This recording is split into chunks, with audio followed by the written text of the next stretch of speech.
Welcome to the American Institute of Healthcare Professionals video on why is it so hard to escape addiction. And this video is from our substance abuse specialist program, and it is aimed to help professionals understand addiction.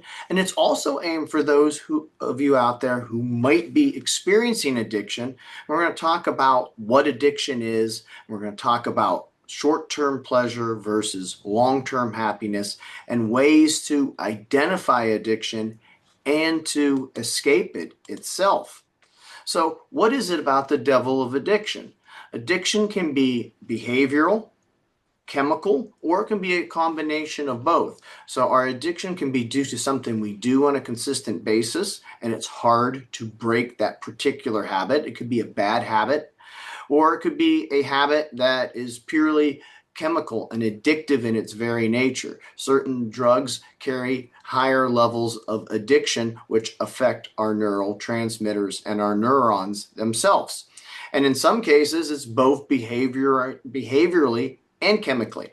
So whether we have a habit that is positive or negative, something that we consistently do on a daily basis, it is hard to reverse.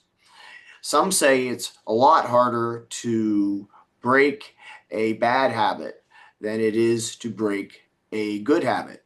And that's kind of something to consider. I mean, when we work really hard going to the gym or we have a strong spiritual life, if you notice, it's pretty easy to break if we get lax a little bit.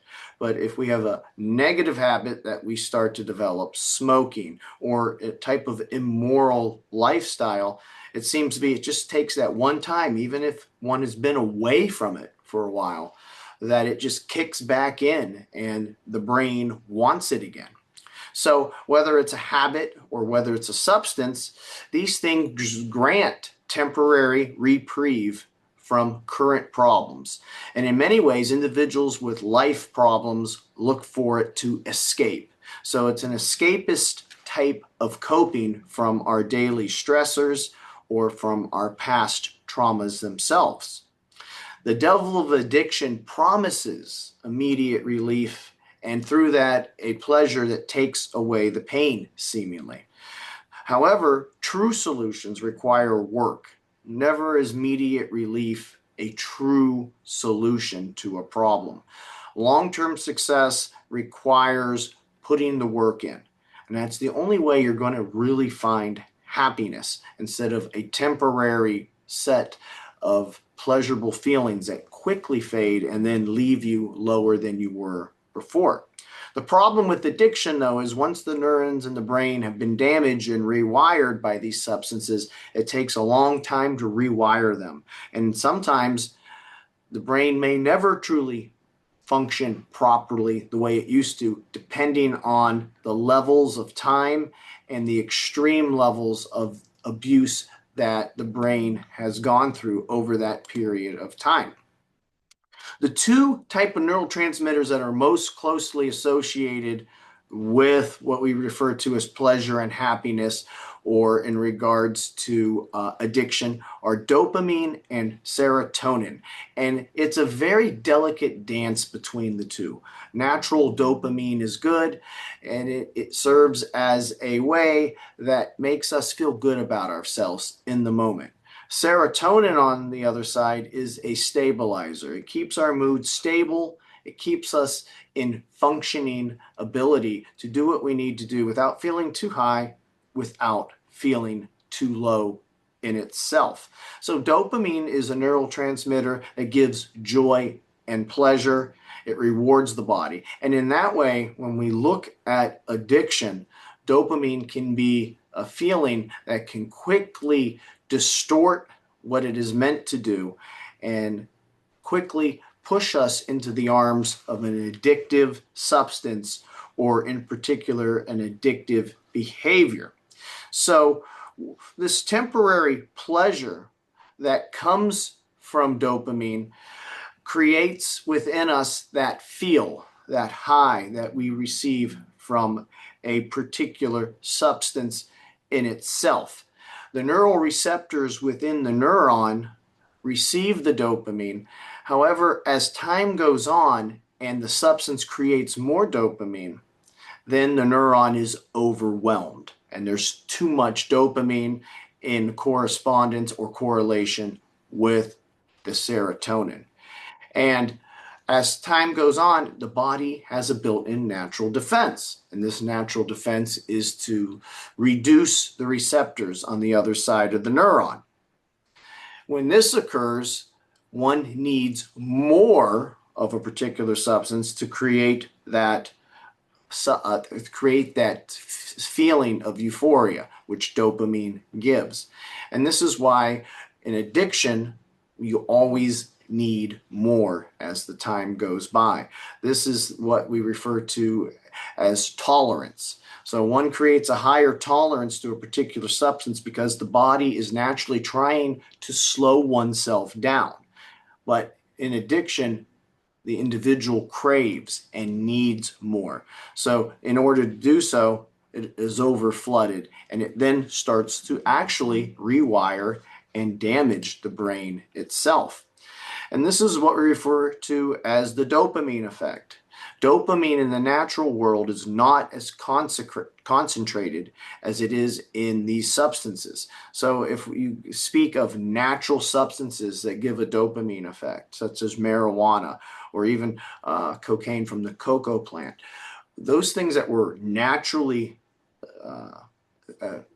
taken in were never manufactured in such a high concentrated level where they were all packed in to just to be a little bit to give that very strong hit.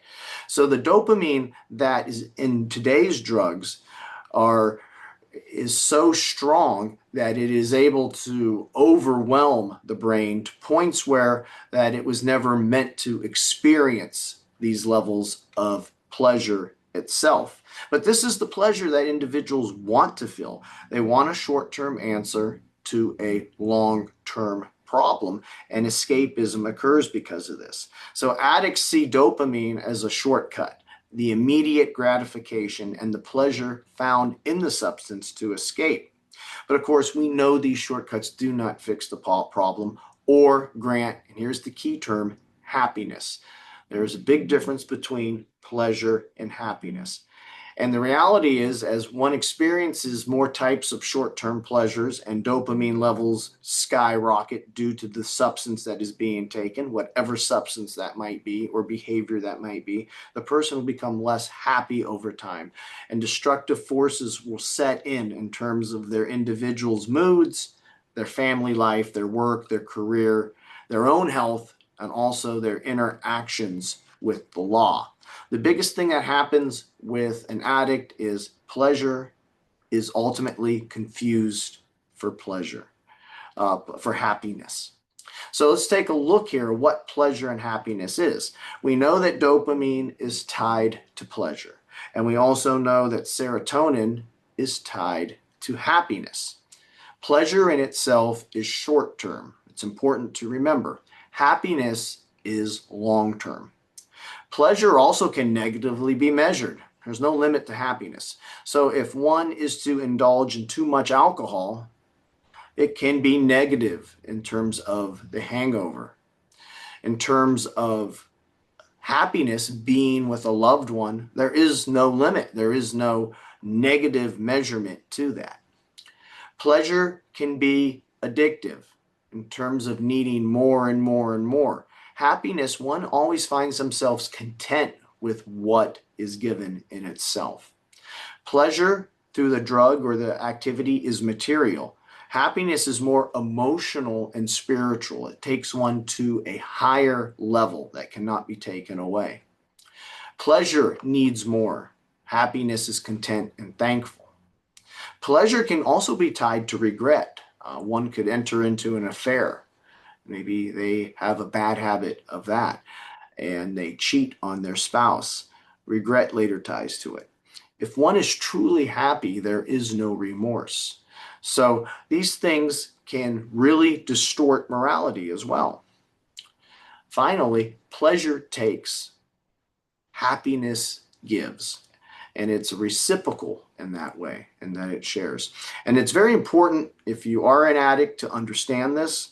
or if you're a counselor, to help addicts understand the difference and the mirage of pleasure, and to help individuals have that push to find happiness, not through living an addictive life, but a life that looks for long-term consequences and understands also the negative effects of substances itself. So some thoughts to consider if you're addicted. Get help and support via intensive outpatient care, individual counseling groups, or other support groups such as AA. These groups can help you find peers who are very like-minded that can discuss issues and also share ways to better give each other that mutual support and mutual accountability, but also to understand the nature of addiction itself within these groups, and how addiction is a disease, and how it takes one's commitment and overall understanding of one's own helplessness in the situation to finally seek that help. Also, if you're addicted, consider the habits that have developed with addiction. There are a lot of nasty habits that might be developing, habits where you might be stealing to afford the particular addiction, or taken away from time that should be given to others. Identify negative consequences with addiction. Maybe those negative consequences are a lessening in health. Maybe they are legal consequences. Maybe they are due to an accident you were in and you really, really hurt yourself, or you damaged your vehicle itself while drinking and driving. Understand as an addict the nature of pleasure and its decisions in association with dopamine, and how when you're really feeling low and you're feeling down, you're seeking that dopamine spike instead of looking at decisions that should be associated more with a serotonin balance. So you want to embark on decisions that don't just give that short-term happiness, short-term pleasure, but a long-term happiness by a proper understanding of natural dopamine with the balance of serotonin itself. And I think if you start to consider this, maybe this will push you onto a path of trying to fix and get the help you need. And if you're a counselor, these things might be the last thing that an individual needs to hear, understanding what's going on within the brain chemistry to make things better. We are the American Institute of Healthcare Professionals. We do offer a substance abuse specialist program. Below is that link. Our phone number is 330-652-7776, and our email is info@aihcp.org. Again, if you're facing addiction, it doesn't have to be the end. Instead, it can be an opportunity to learn about its dangers, to learn how dopamine is negatively affecting your life. Whatever substance you're using, it always equates to dopamine, and how these shortcuts through dopamine aren't the answer. Pleasure is not the answer, but happiness is. And part of it is regaining control of your addiction, whether it's behavioral or chemical. So I wish you luck in that. If you do work on the other end of the spectrum as a counselor, helping individuals through this, consider some of the things that we covered in your next presentation to help these individuals have a better understanding of how their brain works and why they want to do what they do in itself. So I'd like to thank you for listening and have a good day.